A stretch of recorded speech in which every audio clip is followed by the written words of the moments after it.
2010 was an interesting year for me personally. It was the year where I genuinely developed an interest in football for the first time in my life, where I watched my first ever World Cup.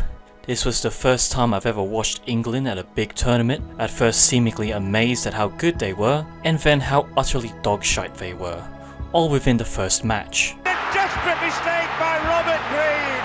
This was also the year where I achieved my first ever viral video on YouTube, a 36-second long dinosaur stick figure animation where the actual animation itself was barely 10 seconds long. It accumulated 400,000 views, but gained a rather sad 25 likes to 48 dislikes. And it didn't help that in the description, 13-year-old me literally said to feel free and thumbs this video down. I don't care. I was probably at an edgy, carefree phase in my young life where I couldn't care less what the YouTube audience at the time thought about me or the quality that I added to my uploads, hence this 20-second long nonsensical credits at the end that I wrote in Comic Sans. But at the very least, at AlexJso100 thought it was funny, so at least I had that going for me.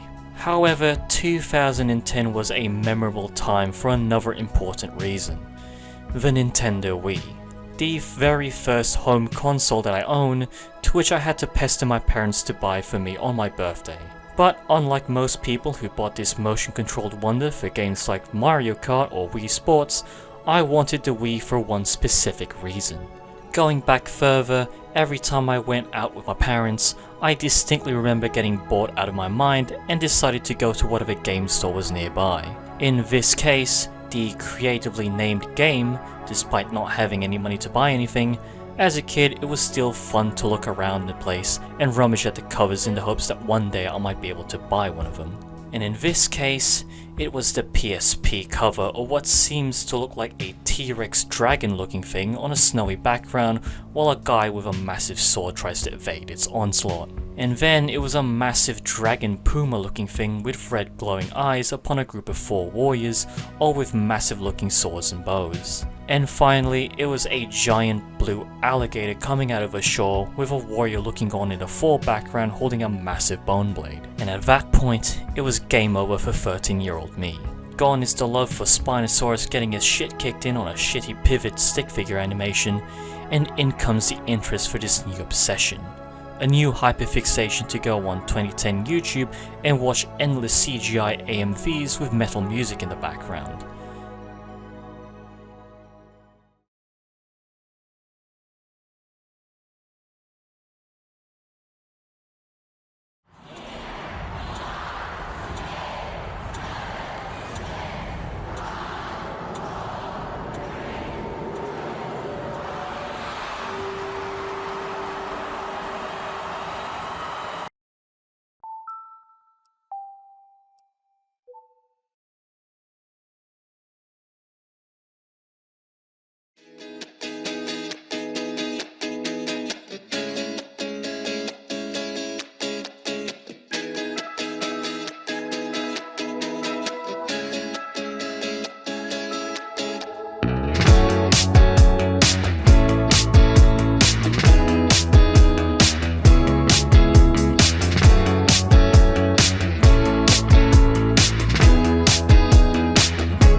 I've been tracking this particular one for about 6 weeks. It's not just the physical work of getting him, it's the mental endeavour that you have to go through to figure him out. There's 4 or 5 hours of struggle with him.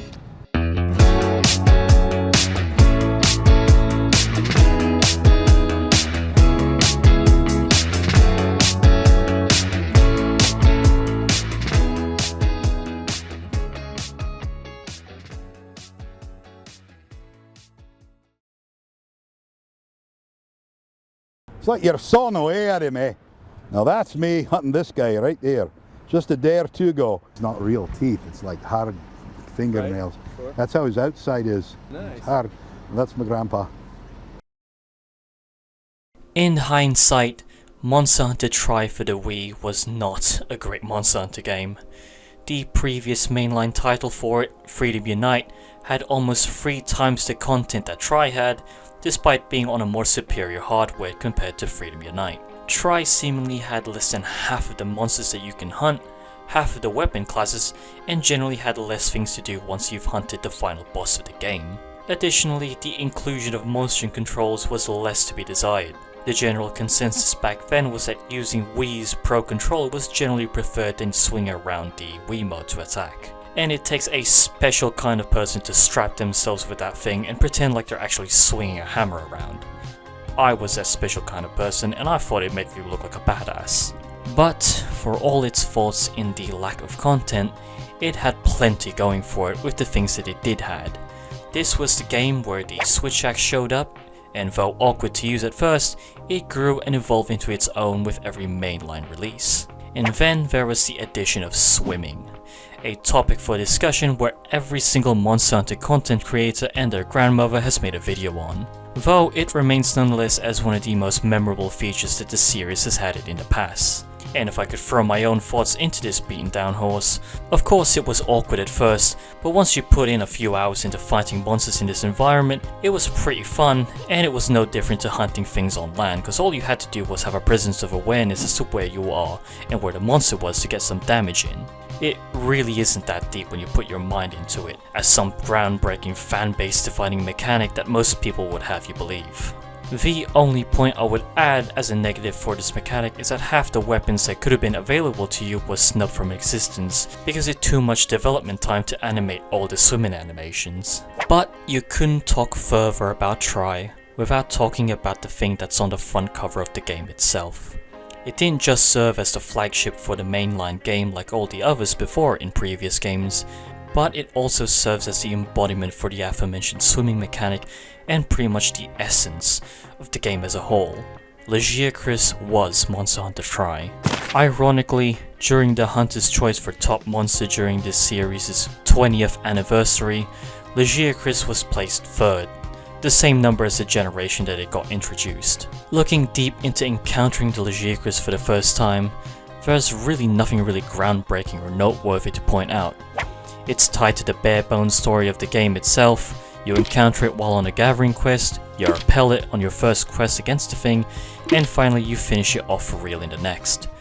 No different from the Tigrex in the last game, but for some reason, as generations go by, this crocodile thing seemingly has grown to becoming one of the most beloved monsters in the series. Which to me is weird because on that fan vote, the thing that won first place is from the same generation as the Lagiacrus, and the bloody Zinogre is literally just a land Lagiacrus but with extra backflips.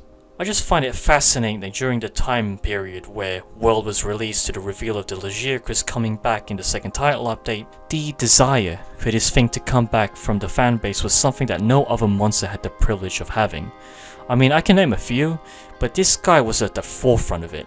For one, the last time Lagiacrus was included in a mainline game was Generations Ultimate, a watered down, landlocked inclusion that was just another part of the crowd of the other flagship monsters that was added to that massive game. It was cool at first to fight him once more, but there really isn't anything noteworthy with Gen Ultimate Lagiacrus. And going back to Zinogre being a land copy and paste to Lagiacrus during the 3rd generation, now seemingly tables have been turned and it's Lagiacrus who's the cheap copy and paste. Land attacks don't really have the same impact and danger that I experienced in Try. Being stuck on land meant that this Leviathan had to compensate with more AoE attacks and thunder projectiles. It's as if the aura of this thing got sucked out, in place of just another target for you to go through and move on to the next quest. A major reason for this being is that this is genuinely just a fish out of water. That part I said about the Lagiacrus being Monster Hunter Try wasn't an offhanded comment.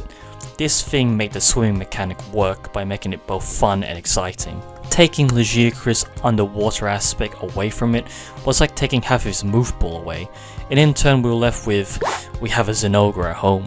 After all that, we don't get to see the Lord of the Seas for years. One thing I found out recently is that the 3rd generation seems to have this reputation for having a handful of monsters that we really haven't seen in a long time. The mimicking scumbag that is the Kurapeko, who in my mind was just as memorable as the invading Deviljho, because that bird bastard literally calls it Deviljho during high rank hunts. There's the Cavebound Giganox, for all intents and purposes is a really fun monster to fight, and I firmly believe hasn't come back because for some reason, the Japanese just seemingly really likes Kezu just because it's so funny and hilarious and novel. There's the overgrown anglerfish from hell, that's the Gobel, another monster that was redundant because it too got its own land copy and paste, thus was put onto the shelf. And then there's the Sedeus. Try single player final boss that's just completely breathtaking with its aesthetic and theme song, and it really is a shame that something this epic wasn't included in further installments.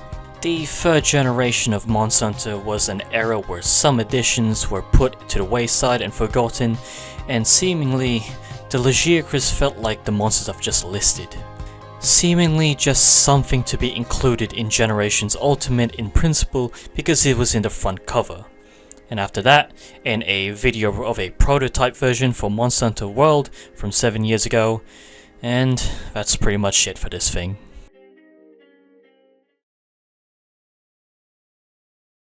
Damn, I'm hungry. I'm looking for a place that'll serve a monster burger. Sorry, what burger? Monster! My opinions and final thoughts for Wilds is still the same as my initial video for the whole game. It is still a stuttering mess of an experience despite the numerous shader updates. The Steam reviews for the game is still on the negative side. I'll admit the post-game is better now with the inclusions, but to say it was too little too late is the same as letting a ball go in. First impressions is everything, and at this point the game is simply just not good enough still. As a side note, during all this time I've been getting somewhat obsessed with upgrading my computer. It became a little bit of a hobby of mine where as the months go on, I've synced literal hundreds into making my PC as overkill as possible. To further add to the list of parts that I've bought from my hour-long Wilds video, I've gotten myself an i7-14700K, which if you know anything about this particular CPU, was just as much of a good decision as listening to your shareholders and launching your game in the state that it's in.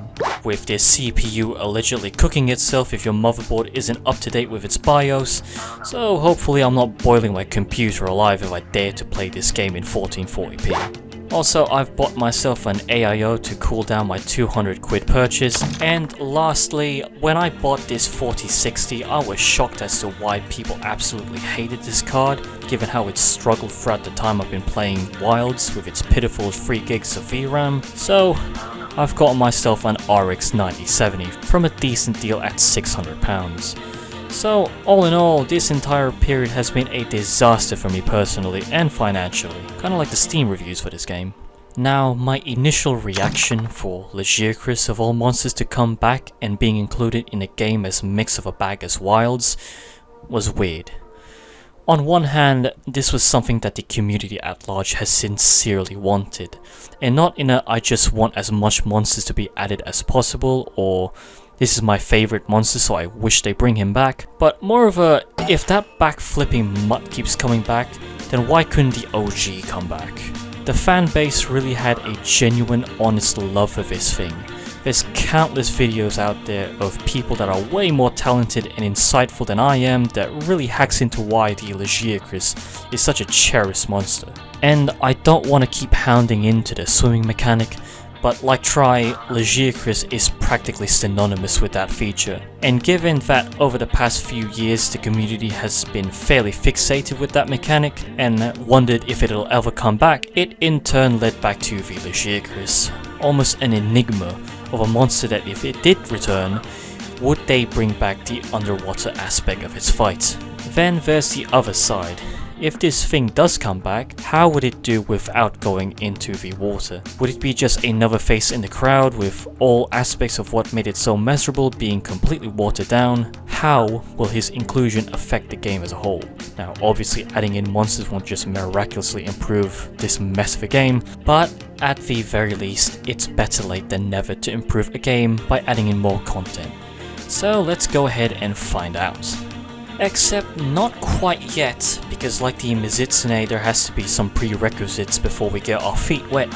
Again, I have to be reminded that side missions do in fact exist in this game and that I need to capture a Doshiguma for Eric.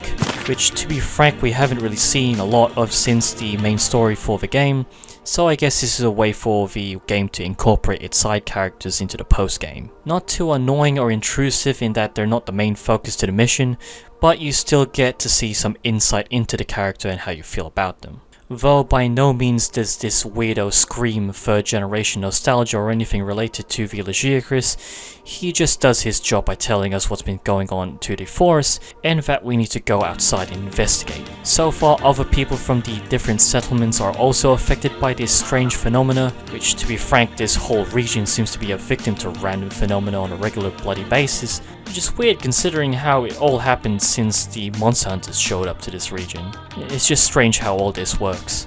So me and this time Eric himself go on a lovely walk in the forest and investigate what's actually going on. We find burn marks and charred remains of the electric variety, which then leads to this cow dinosaur looking thing that is seemingly been incapacitated via electrocution.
The best way to go hunting for these bastards is in groups of 3 or 4. Oh yeah. Because that way you can ensure the kill, you know. Yeah. So you can communicate with your friends while you're after them. That's it, there you go. Ah.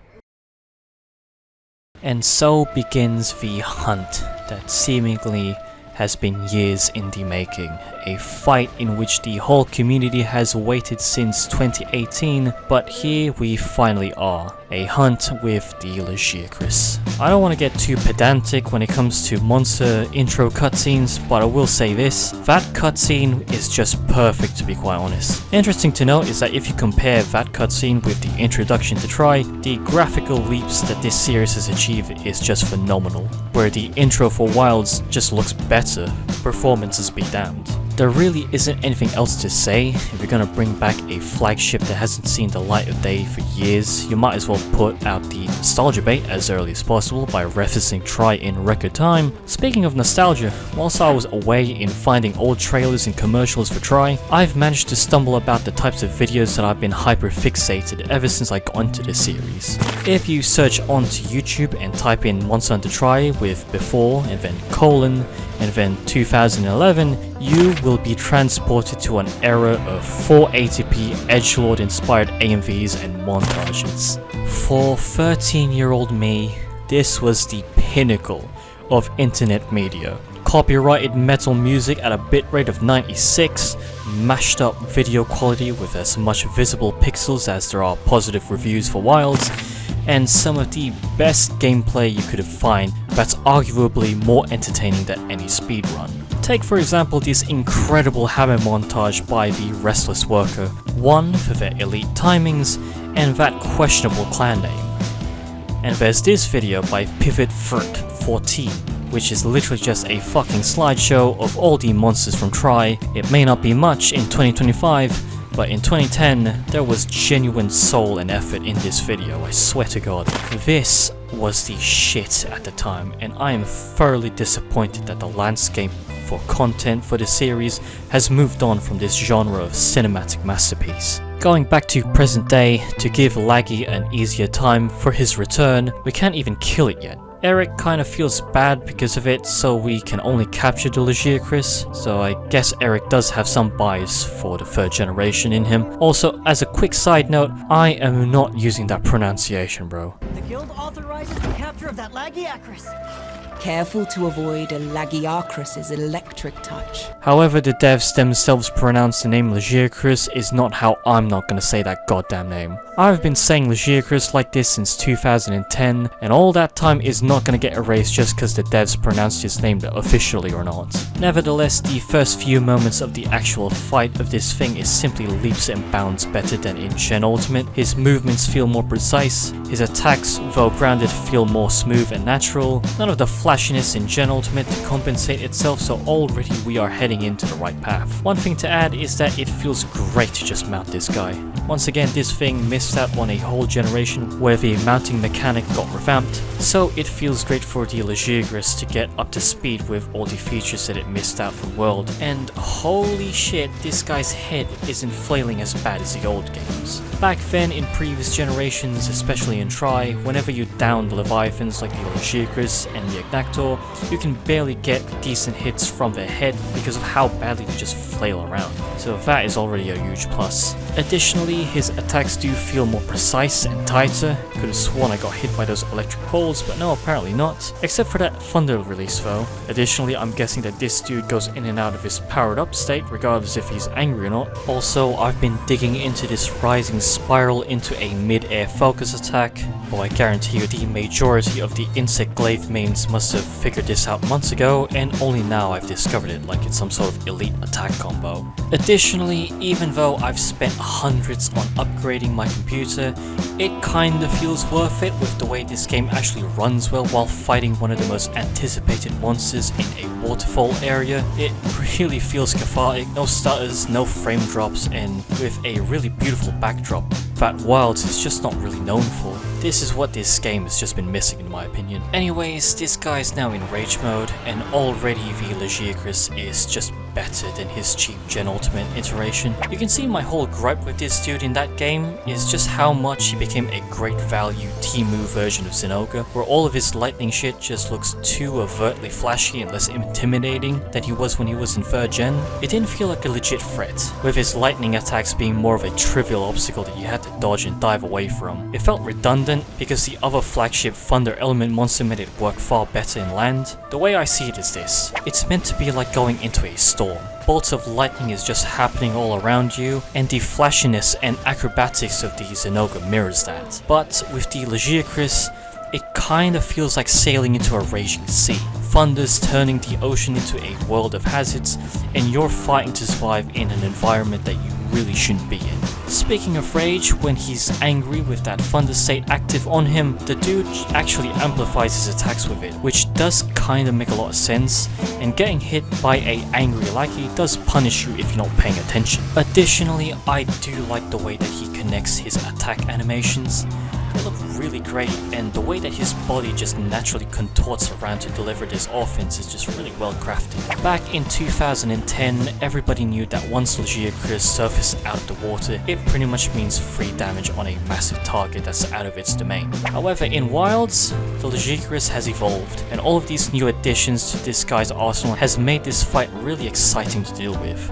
It really is a mirror opposite on how they've adapted this thing to function on land. Less of the unnecessary lightning shite, and just more of this natural moveset. Also, this bit near the river has a boulder at the top that you can drop on him, free damage and all, but he does get back into the river. And the reason being is that this guy has a brand new abode to rest in. Back in the good old days, all Laggy had as a resting spot was this dank, grubby little den in the deserted islands, but now, this brand new area that the game has specifically added in just for the Lagiacrus just looks utterly spectacular. I don't know what those glowing web things are, but I'm guessing they've got something to do with that land spine nonsense again. Quick damage in first arriving onto this new area, and would you look at that, for the first time ever since recording footage for this game, I got me an offset caught on camera. It ain't really much, but it does kind of feel great finally pulling this off. And can I just say, trying to get an offset with the insect glaive has got to be one of the most awkward things ever. I know this sounds like the ramblings of a scrub, but really, you get weapons like the hammer that's so straightforward when doing offsets, but with this bug stick, it has to be just so precise that oftentimes it's just not worth it. However, you know what is worth it?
He's still fresh.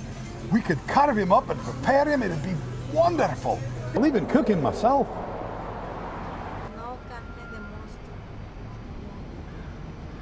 All I'm looking for is a simple burger made out of monster flesh. Sometimes I like to imagine that somewhere in Capcom there exist old swimming motion captures from Free Ultimate stored away in old hard drives, and that the devs have just waited all these years to finally use them again, just for this one segment. And even if that's the case, then this is a monumental occasion that could genuinely make every person whose first Monster Hunter game was Try just yell the phrase, "We are so back."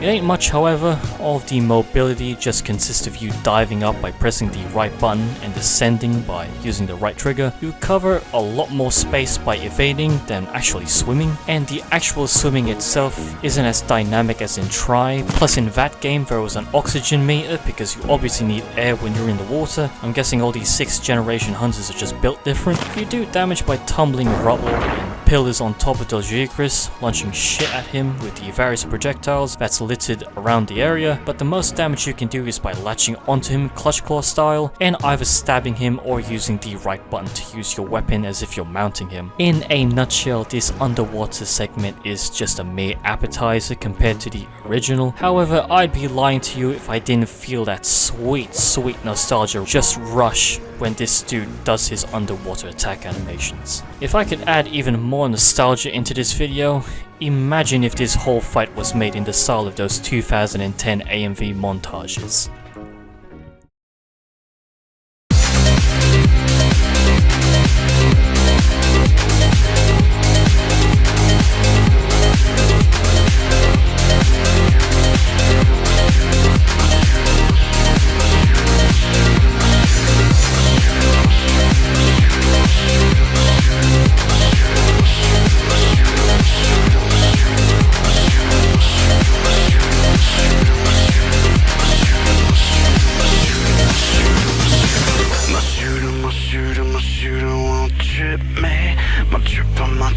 My tripper won't hit me.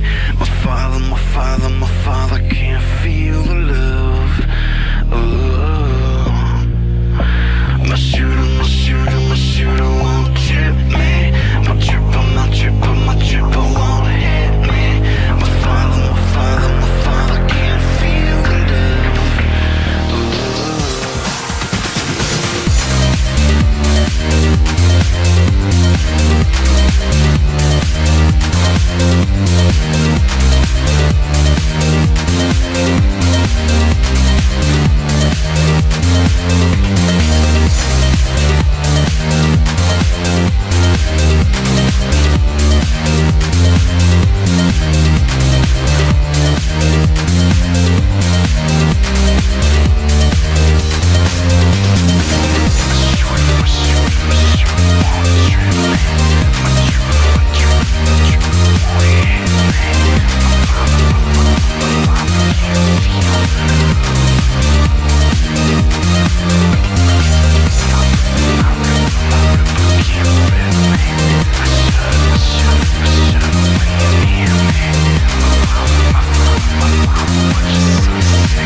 Now, some of these underwater attack animations haven't seen the light of day since the days of the Wii U. Furthermore, if you stay in the underwater area for too long, Lagiacrus does have some sort of a final attack move where he makes his thunder twister thing and blows up the entire area, which is pretty cool, but as long as you're hugging the edge of the area, you are pretty safe. However, if you do enough damage to Laggy, then we can finish off this underwater segment with what is possibly one of the most over-the-top mid-game cutscenes I have ever seen, where this guy just gets stabbed on the nose and gets absolutely clapped into a bunch of spikes and shit.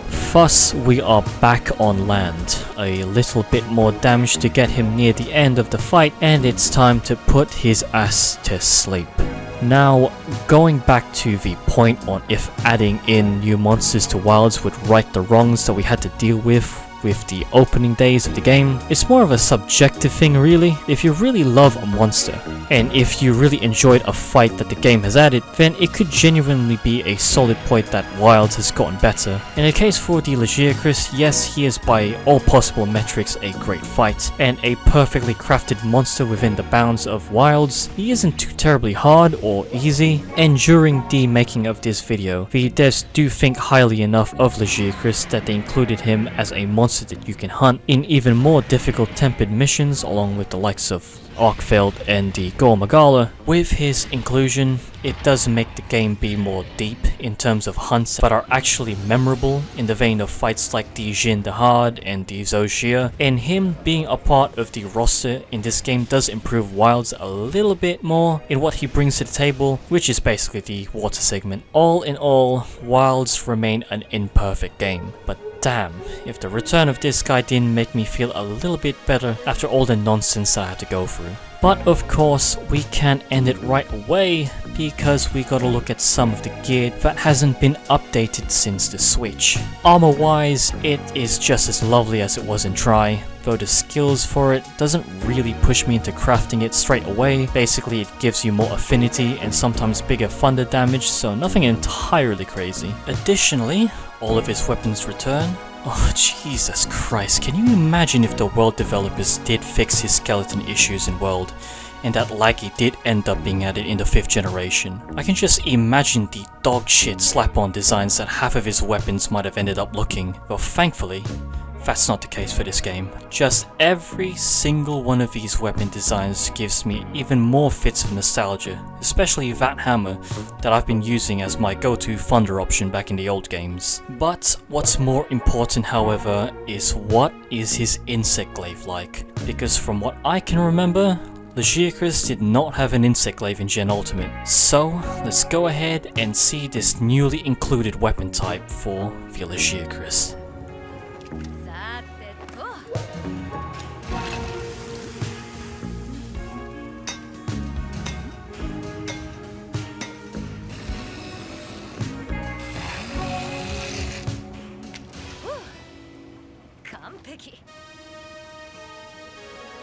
Design-wise, it's alright. It doesn't really give off the feeling of a weighty and striking weapon compared to the rest, though to be honest, his longsword has pretty much been just some generic-ass looking katana, even all the way back in Tri. But I can see the vision of this thing.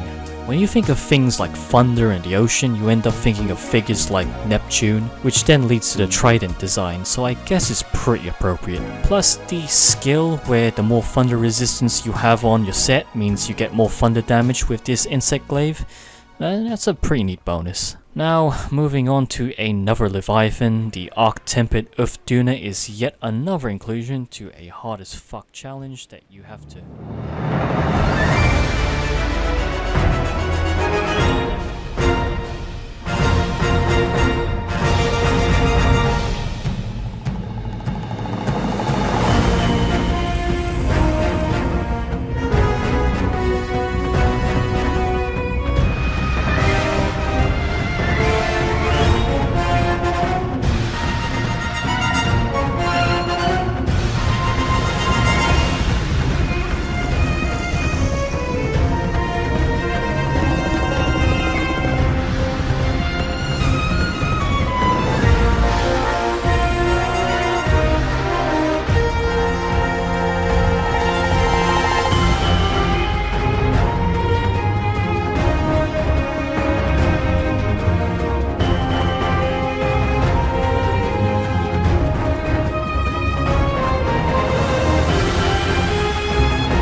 Every Monster Hunter title has a map that is intrinsically linked to the game itself.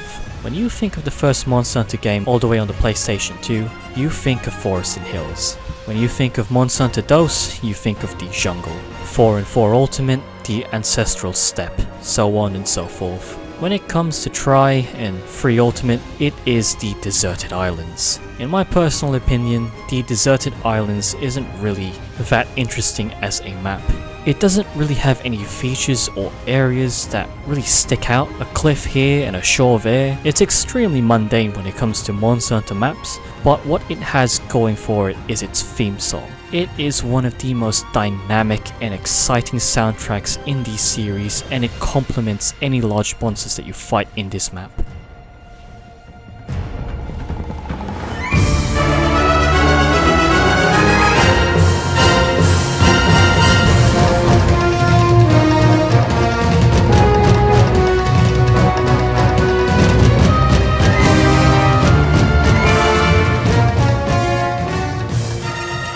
It really is a great piece of music from the older games, and as a Tri baby like myself, this theme holds a special place in my heart. Now I know I keep coming back to the point that Lagiacrus is 3rd generation, but the reason why I keep bringing that point up is that seemingly I think the devs have that same mindset, and I do not really think there's no other way to exemplify this than through the use of music. The main theme song for Monster Hunter Tri, and arguably the 3rd generation as a whole, is called To One With Life.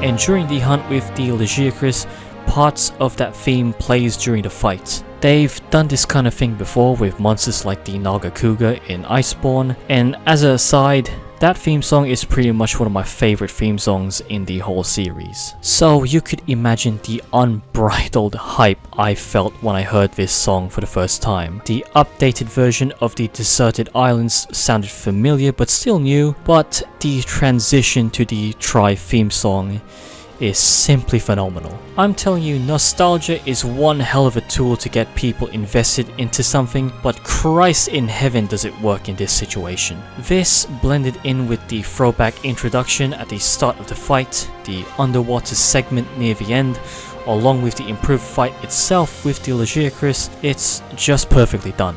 The Lagiacrus wasn't the only new addition in this title update. There's plenty more stuff to cover with the likes of the Seregios and that fat flopping bastard, and knowing how fast I make these videos, there'll probably be a new announcement for another title update by the time this video gets uploaded. Regardless, there is a reason why I've solely focused this video on just the Lagiacrus. Yes, his fight simply had more things to talk about, but quite honestly, there is more that this thing brings to the table. Of course, there's the sentimental aspect to it, cause Tri was my first game, and I've had a strong connection to Lagi compared to the Seregios, but the main reason is that during the lifespan of Wilds, from its release to now, is that there's been this need of something that could remedy the underwhelming experience that this game has left me.